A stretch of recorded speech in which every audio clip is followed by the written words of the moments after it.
All right, welcome back to the Spaz Breakdown. Woo! This is the big one, UFC 300.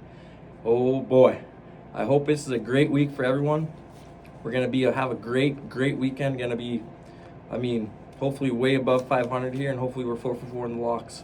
Just like last weekend, Brendan Allen versus Chris Curtis too. We were 8-4, 3 for 4 for the locks. So started running here, and what a better weekend to do it than UFC 300. It's the big one, boys. The big one. So let's just get right into it. This is from the first fight of the night. I think it's going to be packed for once in Vegas from the first fight. And this card is like nothing else, which makes sense. But this is an unreal card, boys. Early prelims, first fight of the night. Deiveson Figueiredo, number 8 bantamweight, versus Cody Garbrandt.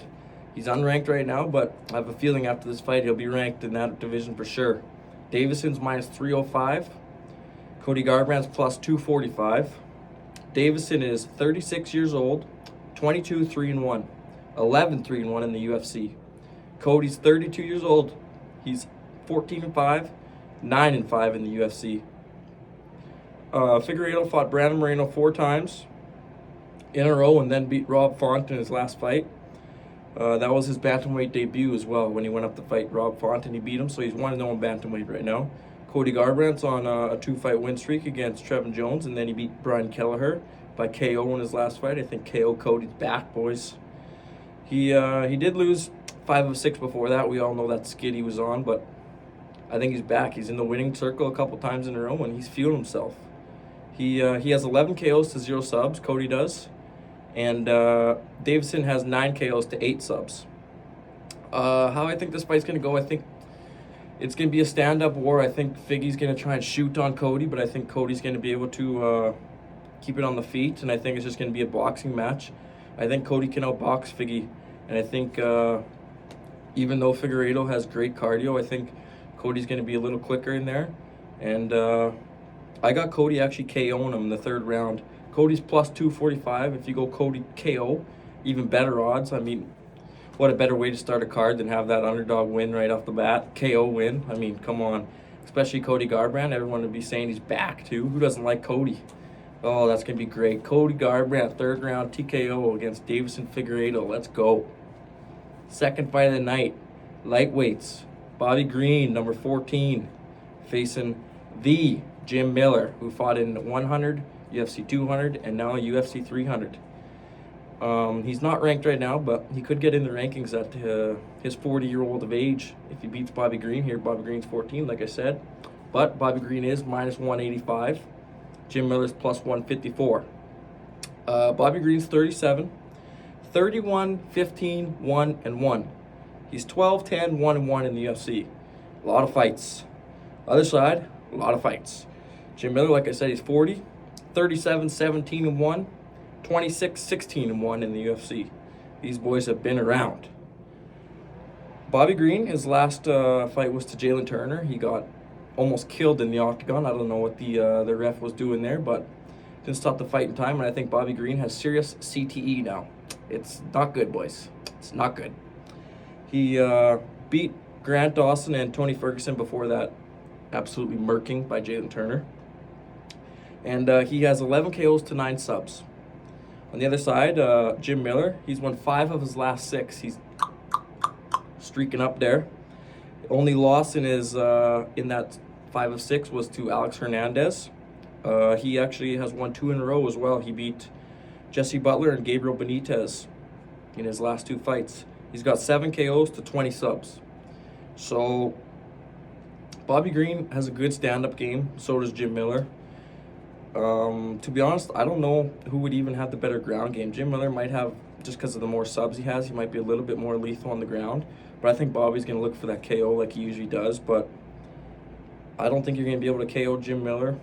I think this is going to be a dog fight. I think this is going to go to decision. And I actually have Jim Miller winning this by decision. That's another dog. 2 dogs in a row to start the card here at plus 154. And yeah, unanimous decision win by Jim Miller. I think he's going to be able to dog it out, win 2 of the 3 rounds, maybe take it to the ground in the 3rd. Look for a sub, probably won't get it, but have that control time to win the fight there. So that's my pick, Jim Miller, unanimous decision. Next, we got the straw weights here, little girl fight. I usually dog the girl fights, but the girl fights this weekend are really good, so I'm not going to dog the girls at all. We got Jessica Andrade, number 5. She's minus 142, facing Marina Rodriguez, number 6, who's plus 120. Andrade is 32 years old, 25-12, 16-10 in the UFC. Marina Rodriguez is 36, 17-3-2, 7-3-2 in the UFC. So Andrade has beat Dern in her last fight, Mackenzie Dern, but before that she lost 3 in a row. She has 10 KOs to 8 subs. And then Marina Rodriguez has also won her last fight against Michelle Watterson, but she lost 2 in a row before that as well. She has 7 KOs to 1 sub. I think Andrade will be able to keep this on the feet. I think if Marina Rodriguez is smart, she'll try and take it on the ground. You don't really want to strike with Andrade, especially when she'll be amped up, go out there and get a finish for that crowd there. And I think she's going to get that finish. I don't think Rodriguez is going to be able to take those shots from Andrade. And Andrade is a lot more experienced too, especially in the UFC. So at minus 142, she's a bit of a favorite, but not too big. And if you go what I think here, a KO in the second round, might be even a little better odds there. So yeah, I got Andrade, TKO, round 2. I think she's going to be able to put it on Marina Rodriguez, and I think she's going to look really good the whole fight. I know Rodriguez is a little longer, has a little bit of reach, but I think Andrade is going to be able to get inside and piece her up. So yeah, I got Andrade there. Second round, TKO. We'll see her big old wife screaming in the ring, like she won the belt, like she always does. Next is a lightweight belt back in the boys. The men, I should say. We're men here, not boys. We got Jalen Turner, number 10, lightweight, minus 238 against Renato Moicano, number 13, plus 195. Love that. Jalen Turner is 28, 14-7, 7-4 in the UFC. Moicano's 34, 18-5-1, 10-5 in the UFC. Jalen Turner, like I said before about Bobby Green, he beat Bobby Green in his last fight there by first round murder. Almost killed the guy. Almost had the first kill. First KD under the UFC rules there.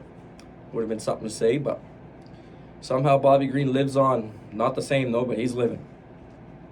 He lost 2 fights before that Bobby Green fight, and he has 10 KOs to 4 sub wins. Moicano's won 4 of his last 5. His only loss was to RDA when he fought on like 2 or 1 week's notice, stepping in there. He won 2 in a row before that he's won 2 in a row against Brad Riddell and Drew Dober. Moicano doesn't have a KO, but he's got 10 sub wins in his career. So, yeah, I think Turner, he's good. He is good. Let's not get that wrong. Moicano's better. I think Moicano's going to be able to take him down at will. And I think when they're dry, that favors Moicano to get his hands all over Turner. And this is going to be a quick fight. Might be the quickest fight of the night. I got Moicano first round sub. He's a dog to begin with. A first round sub. Those odds are probably 250 or better. So to start the card off here, 3 out of 4 dogs. And could be a huge money-making night, especially for UFC 300. Who wouldn't want that? So yeah, I just think he's going to be able to get his hands on Turner and wrap him up like a snake and sub him. I got Moicano first round sub. He's a lot different than Bobby Green, and he'll be able to figure that out when he gets in there. Turner might be a little shooken. Moicano first round sub. So now we're on to the late prelims.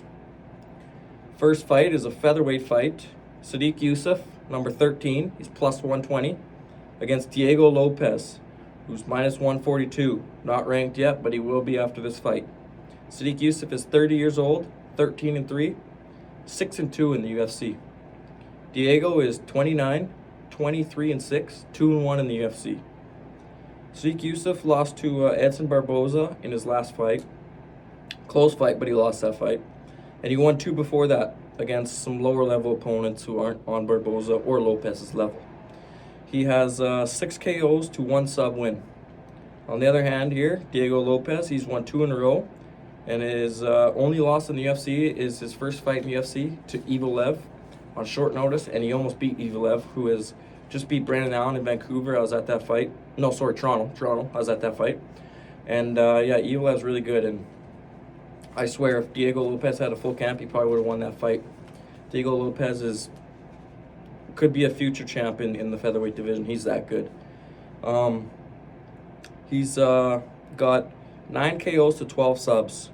And I'm going to be honest, I know Sadiq Yusuff is pretty highly regarded, but Diego Lopez is just next level. He's a top 5 fighter all day, even though he's not even ranked yet. I think he's going to be able to piece him up on the feet, piece him up on the ground, do whatever he wants to him. And Sadiq Yusuff will be able to last a round, but in between rounds, you're going to see Sadiq's face, and he's going to be like, what the fuck is this guy on? This Diego Lopez with the Bieber hair in the front, mold in the back. I mean, it says it all. The man's a wild man. And in there, there's no stopping Diego Lopez, I don't think. I think Diego's going to be able to KO him in the second round. He's going to be able to put it on him, and that's actually a lock for me. So our first lock of the night, Diego Lopez, second round KO. I expect nothing less from Diego. Diego is just next level. Like, you guys will see, he's on another planet. That guy's one of the best fighters. Not even in the featherweight division in the UFC. He doesn't get his credit. He is so good, so good. And also, he looks fucking shredded, like Adonis right now. So, yeah, we got second round KO, first lock of the card there. Next, we got another women's fight, which is another good fight, though, so I'm not going to say nothing. It's bantamweight. We got Holly Holm, number 5. She's plus 330 against making her UFC debut, Kayla Harrison, minus 425. Big Kayla fan. Holly is 42. Could retire any moment. She's 15-6-1, 8-6-1 in the UFC. To be honest, I thought she had a better record in the UFC, but she's only barely above 500, even though she started off strong. Like we know, she beat Ronda and all those people, but yeah, she's been slacking in her last few fights. I think the age is definitely getting to her too, so it'll play a factor for Kayla as well. Like I said, Kayla is making her debut. She's 33, and she's 16-1 overall. She beat Aspen Ladd in her last fight in PFL, but before that she lost to Pacheco, lost her belt there, but she beat Pacheco twice before that. I mean, in PFL she was taking fights that she fought the girls 3 times before, so it is what it is. You're going to get a game plan to beat her once, and she barely beat Kayla, but she did. She beat her, took her belt, but I think that's what gave Kayla an out to get into the UFC, which we all wanted to see eventually anyways. Kayla has 6 KOs to 6 sub wins. She's very good on the ground as well. I know she's got some KOs, but if you go to the ground, she's super strong. Like, if you've seen her this week, she's fucking shredded. So we got Holly. She's 1-2 in her last 3. Her only win is against Yana Santos by decision. She has 8 KOs to 0 sub wins. Her stand-up is very good. She's a kickboxer, but I think once she gets taken down, it's going to be a little bit like Bueno Silva. She's just going to get laid on. And I don't think Kayla will be able to get the finish, but it'll be an easy night for Kayla. I think she's going to be able to ragdoll Holly most of the fight and win by unanimous decision. And I do think that's going to be a lock. So that's our second and final lock of the prelims. And that's Harrison by unanimous decision. Not very good odds, but what do you do when the odds are that good? Usually the girls' odds are pretty much say what the fight's going to be, and I think this is no different. I think we got Harrison, easy unanimous decision win. She'll get on that mic and talk some shit to Joe Rogan like she said after the fight. So Harrison will be making her debut, and she'll be right in the top 5 after that and going for the belt by the end of the year like she says. Next we got the featherweights, some more men's. Calvin Kattar, number 8, plus 145. Aljamain Sterling, who's the number 2 featherweight, making his number 2 bantamweight, making his featherweight debut. Jesus, Spaz, get it right. Yep, so Kattar's plus 145, Aljo's minus 175. Kattar's 36, 23-7, 7-5 in the UFC. Aljo's 34, 23-4, 15-4 in the UFC. Kattar lost his last 2 fights to Allen and Josh Emmett, but he beat Giga Chikadze, pieced that guy up in the fight before that. He has 11 KOs to 2 sub wins. Aljo, on the other hand, former bantamweight champ, Lost his last fight to Sugar. But before that, he's won, 9 in a row. He's got 3 KOs to 8 subs. Aljo is unreal on the ground. Unreal on the ground. And that's what we're going to see in this fight. He's going to absolutely stand up for not very long against Kattar. And he'll be shooting, and he'll get the takedowns, and he'll be having over 10 minutes of control time in this fight. I don't want to hear anyone booing either, because Aljo is a masterclass on the ground, and you're going to see that. Especially if he gets his back, it's a wrap. It's a wrap if he gets Kattar's back. But I don't think he'll be able to finish Kattar, but I think he's going to have a big unanimous decision win in his debut and be in the top 10 featherweight ranking after that. So I think it'll be a good night for Aljo. Aljo, unanimous decision win. And the last fight on the prelims here, the featured prelim bout, some would say. Light heavyweights, Yuri Prochazka, number 2, against Alexander Rakic, number 5. Prochazka's minus 105, Rakic minus 115. It's basically a pick'em, boys. This fight is, who knows? But I do. Let's see what I say. Prochazka's 31, 29, 4-1. 3-1 in the UFC.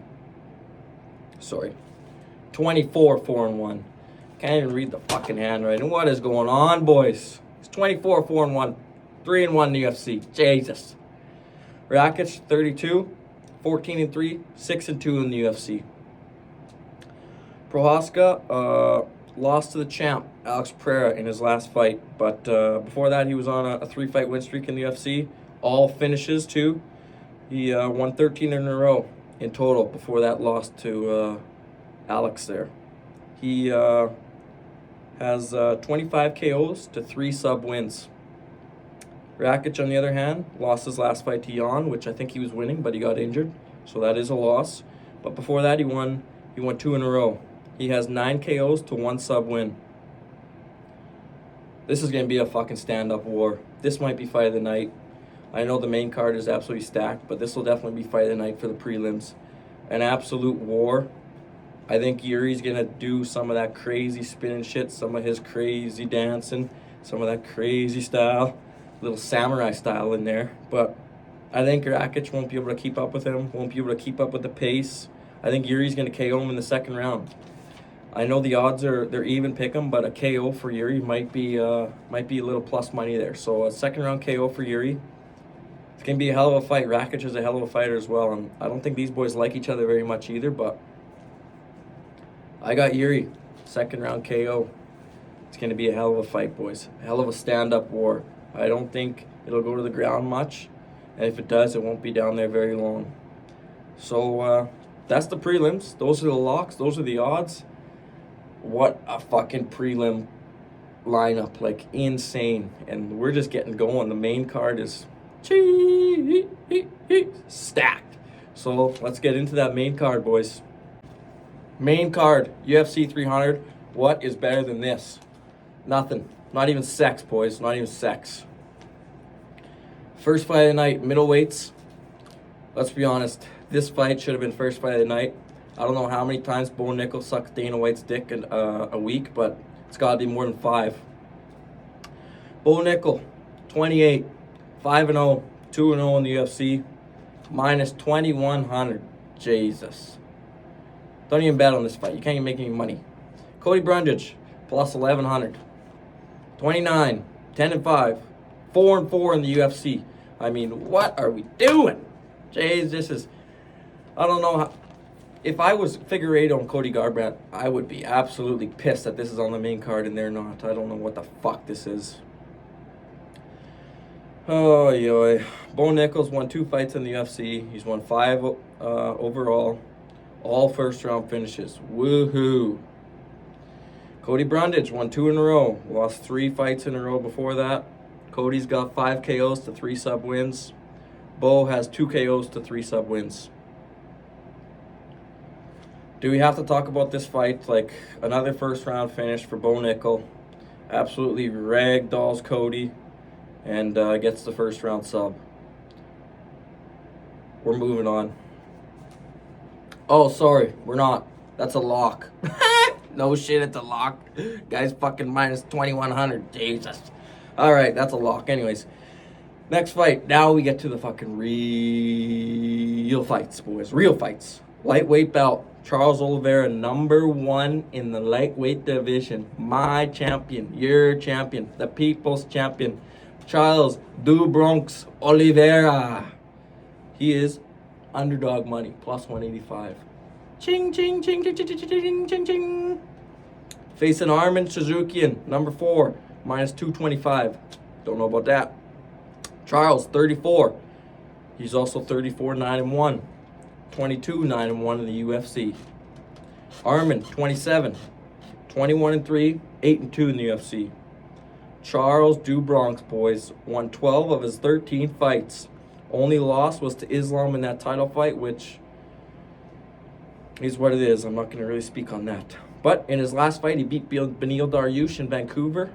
A little first-round KO. I was there, screaming my fucking head off, and it was unreal. Love me some Charles, boys. He's got 10 KOs to 21 subs. Most subs in the UFC history. On the other hand, Arman won 3 out of 4. Only loss was to Gamrot. He beat Beneil in his last fight in 1 minute. That's because Charles absolutely ruined his life before that.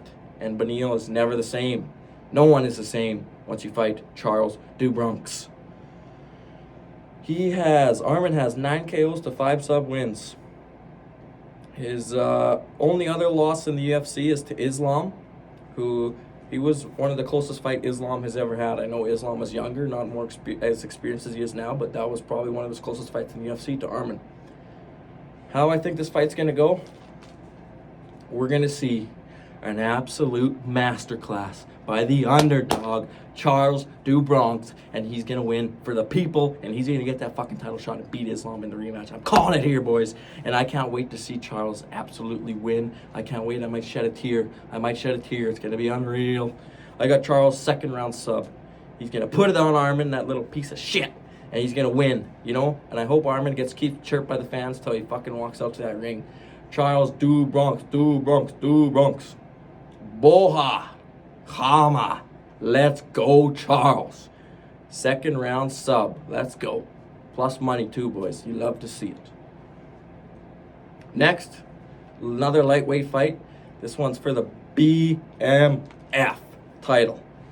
We got Justin Gaethje, #2, minus 162. Against Max Holloway, the #2 bantamweight, coming up again. Second time he's ever come up to lightweight. First time he's ever been a lightweight with a full count. At plus 136. I love to see it. Justin Gaethje's 35, 25-4, 13-4 in the UFC. Max, 32, 25-7, 21-7 in the UFC. Justin has won 3 out of his last 4 fights. Only loss was 2. Du Bronx Oliveira, who absolutely owns everyone in the lightweight division, except for Islam. Justin beat Dustin Poirier in his last fight, kicked his head into the fucking grandstands in the second round there and won the BMF belt.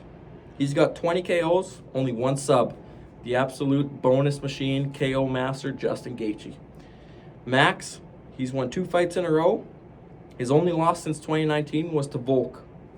It was 3 of them, but the only person that beat him since 2019 was Volk, and before that, he lost 2 fights before that against Dustin when he went up short notice to lightweight, but this is going to be a different lightweight Max. He has 11 KOs to 2 sub wins. Max has never, ever been dropped, knocked out, any of that in his whole fucking career. The guy's chin is made of granite. Unbelievable. And I think Justin's going to try and piece him up. He won't go down. Justin's chin can be tested at times, as we've seen. He gets dropped a few times. He comes back a lot of times, but not this time, boys. Not this time. We got Max, 3rd round KO, winning the BMF belt, staying in that lightweight division. Gonna be calling for a big name, maybe calling for Charles, which Charles fucking get that revenge on Max finally, which I would love to see. But I got Max winning this fight. I got Max, another underdog, at plus 136. A KO for Max, probably plus 250 or more. Woo! I love the odds of this fucking card, boys. Oh my god. Unreal. Little Max third round KO. Boys, if that happens, at this point, we're going to be riding on cloud 9. Cloud 9. These last two fights, oh my goodness. Just absolutely buzzing if Max beats Justin, which I think he's going to be able to do. Max is a great boxer as well as Justin. This is definitely going to be the fight of the night on the main card. Maybe fight of the night on the whole fucking card. It's going to be a stand-up war. And I think Max is going to be able to win. And I think we'll see Justin's face. It'll be absolutely pieced up, looking like a fucking crimson mask, just like Max's will, but Max's won't be going down, and I think Max is going to be able to KO Justin in the third. I can't wait. Max is a full heavy lightweight now. He's got a full lightweight build, finally, so we're going to see the real lightweight Max. Let's go. Co-main event, women's strawweight title. Another great women's fight, so lip sealed. Zhang Weili, minus 485, the champ, taking on Yang Xiaonan, the number one contender, at plus 370. They're both 34. Same age, same ethnicity, Chinese. This should have probably been in China. Chinese people are probably pissed, but it's okay, because we can't understand them. Sorry. Weili is 24-3, 8-2 in the UFC. Yang Xiaonan, sorry, Xing Chong, is 18-3. She is 8-2 in the UFC. Zhang Weili has won 3 fights in a row. Her only UFC losses are to Rose. She also beat Esparza by sub and then beat Lemos by unanimous decision domination in her last 2 fights. On the other hand, Yang Xiaonan won her last 2 fights, beat Andrade by KO her last time out. She has losses to Esparza and Rodriguez, who Esparza got killed by Weili. So, little MMA math. Anyways, Yang Xiaonan has 8 KOs to 2 sub wins. And on the other hand, Weili has 11 KOs to 8 sub wins. This is going to be another Weili masterclass. It'll be closer than people think. Yang Xiaonan is a tough girl. She'll be able to put it on her for a bit. This will go probably to the championship rounds, but once we get to the 4th round, I got Weili being able to sub Yang Xiaonan. A Weili sub, 4th round sub. That's all she wrote, boys. Little China versus China action. But we're going to see Weili come out on top yet again. She's one of the best ever. And we're going to see that 4th round sub. I don't think she'll lose a round either. It'll be a mix of stand-up and a mix of ground. She'll get that sub in the later championship rounds. Main event of the evening. Light heavyweight title fight. We got Poatan, my boy. Alex Pereira, the champion, minus 130 against Jamal Hill, who's the number 1 contender, plus 110. Alex is 36, 9-2, 6-1 in the UFC. Jamal Hill is 32, 12-1-1, 6-1-1 in the UFC. Alex's only loss in the UFC was that fight to Izzy, where he shouldn't have ever been fighting middleweight, in my opinion, in the first place, but he beat Izzy, won the belt. And, I mean, when you fight some guy 10 times, the guy might win once, which Izzy did. And now Izzy's stroking his cock like he fucking thinks he's better than Alex. We all know he's not. Izzy can suck my dick. He's undefeated at light heavyweight. Alex Pereira is. Izzy's not. Izzy's fucking shit. He beat Yuri to win the belt in his last fight via 2nd round KO. A little left hook, little fucking elbows, and then a little fucking ground and pound. Got her done, boys. He's got 7 KOs to 0 subs, and he has a left hand from fucking hell. Jamal Hill on the other side, his only loss in the UFC was to Paul Craig, where his fucking arm was dangling like a little limp noodle. He's won 4 in a row, and his last fight was a dominant unanimous decision win against Alex Pereira's boy, Glover. And Alex is looking for some more revenge. He's hasn't fought for 18 months, or for 15 months. He hasn't fought for 15 months because Jamal got injured, gave the belt up, and Alex won it. So Jamal's coming back, see if he can get the belt, which he won't. He has 7 KOs to 0 sub wins. Now, I've been hearing this fucking guy Jamal and his team saying that he's a better striker than Alex. I mean, I could watch a whole stand-up comedy routine and not hear a joke as good as that. My God, is that hilarious. I can't wait till Jamal feels that power and then he's fucking crying when his legs are gone too. Just like his little fucking TikTok he's making, thinking that, like, he's not going to take the leg kicks and be hurt. Buddy, those are going to come back to beat you and eat you. Oh my God, I can't wait to see this. I cannot wait to see Alex absolutely murk Jamal Hill within 2 rounds. I got Alex, 2nd round KO. That's a fucking lock. That's a lock. And this fucking's going to be a wrap. And Jamal's going to be sent in a fucking stretcher. He won't be up for another 10 minutes. He'll be out in the cage, sleeping, thinking he can strike with the boy. Pull it on. Are you fucking crazy? Did you see that man's power on the fucking power register thing in the UFC Apex? 191,000. Francis was only 120,000. Also, a little side note, Tom Aspinall, 45,000. Guy hits like a fucking featherweight. Yikes. I think Alex might be a first ever 3-weight champion, but that's for another day. Alex Pereira, easy fucking win, easy fucking time. 2nd round, KO, 2nd lock of the night, left hand from hell, putting Alex on the map, as he always is, and putting Jamal Hill on the fucking mat, asleep. Maybe we'll fucking finally hear Jamal Hill zip his lips for once. Like, fuck. Guy has a lot to say for a guy that hasn't done much. Whatever. What a fucking night of fights, boys. What a night of fights. I can't wait. This is going to be a hell of a card. We're only 2 days away now. And UFC 300. What more do we want? I don't know if we're going to be able to sleep the next 2 nights. But Jesus Christ, we're here. UFC 300. And we're going to see a Brazilian sweep. We're going to see absolute domination from a few people. And we're going to see some underdog wins and some big money. So those are the picks. I'll be back next weekend to recap and give you some picks on another shitty fight night. But we're focusing on Saturday night, UFC 300. Let's fucking go.